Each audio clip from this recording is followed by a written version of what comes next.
magpapafull tank po tayo ng sa Petron po, turbo diesel, full tank automatic. So roughly meron po tayong okay, 57,425 kilometers. So ngayon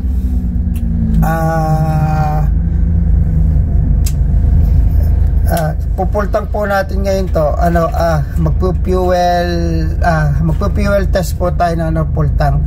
So temporary muna, first vlog ko muna to, tapos isusunod ko na lang ulit yung po na next full tank natin.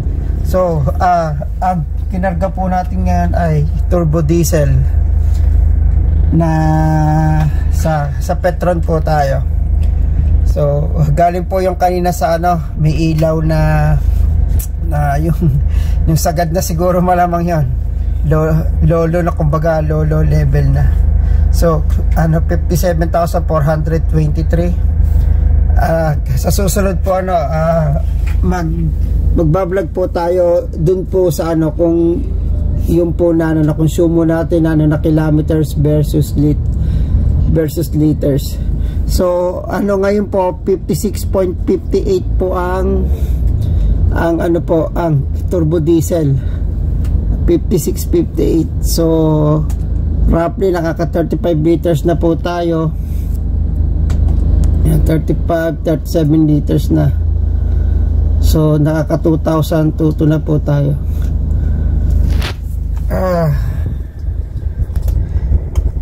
Sige sir, maraming salamat po. At yung pong vlog ko po, sana makasubscribe and hit the bell buttons po tayo.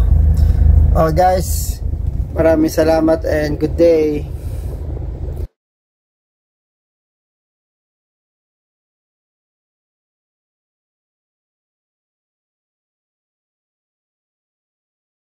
Okay sir, good morning. Bali po yung pong ako'y nagpakarga, may day 4 ago na po, siguro pang day 4 na po ito. Kaya lang so may 49.2 kilometer po tayo. Mamaya na lang po tayo magpapakarga pagka galing ko po sa galing po ng work. Bali po mamaya magpa-plus pa po tayo na di ba po yan 49.4 magpa-plus pa po tayo niya ng mga 14, mga siguro pa mga nasa 20 pa po mamaya dadagdag natin, mga 20 pa po. Mamaya po tayo magpapakarga at malilate na po tayo 7:22 na po ang papasokan po natin is 8 AM. So malilate po tayo pag dumaan pa po tayo ng gasoline station. Okay guys, ang kinakarga ko po dito last po is turbo diesel po. Magpa plus 20 km po tayo kung dito po tayo magpapakarga sa batag to, may balasing po mas malapit po kasi mas malapit po to pagka po tayo dito sa may pulong buhangin po, malapit po sa amin. Medyo traffic na po kasi may ginagawang kalsada. So kung mas maganda po siguro kung doon na lang po para po magsesame din po tayo ng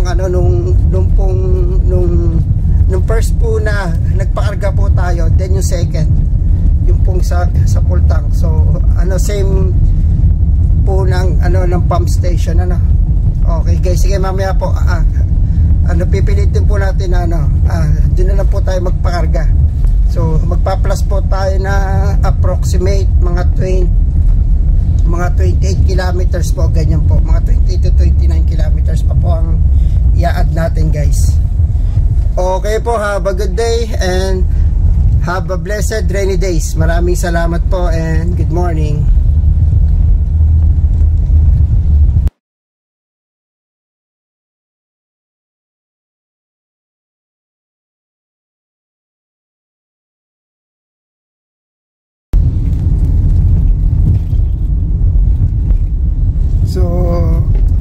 Good afternoon mga sir.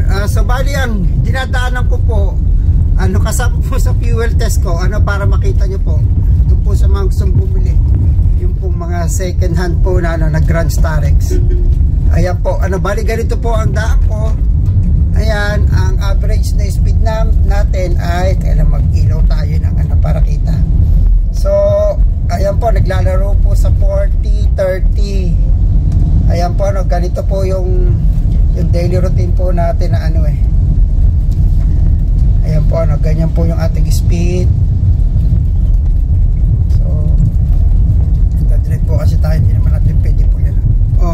Ito po, ayan po yung dinadaanan natin, ganyan po. So sa mga nagbabalak po na bumili, bali po yung model na to ay 2015.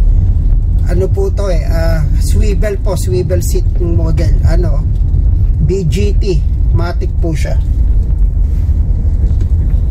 automatic. So yung set po ng aircon natin ay ayan po, ganito lang po.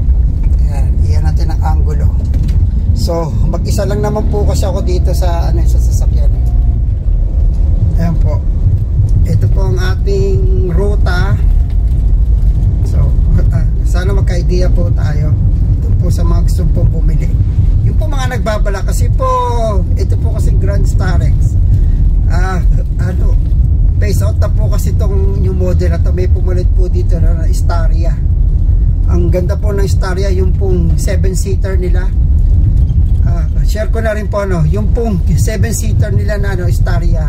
Maganda po yung pong first row at second row po, meron pong cooling system yung upuan. So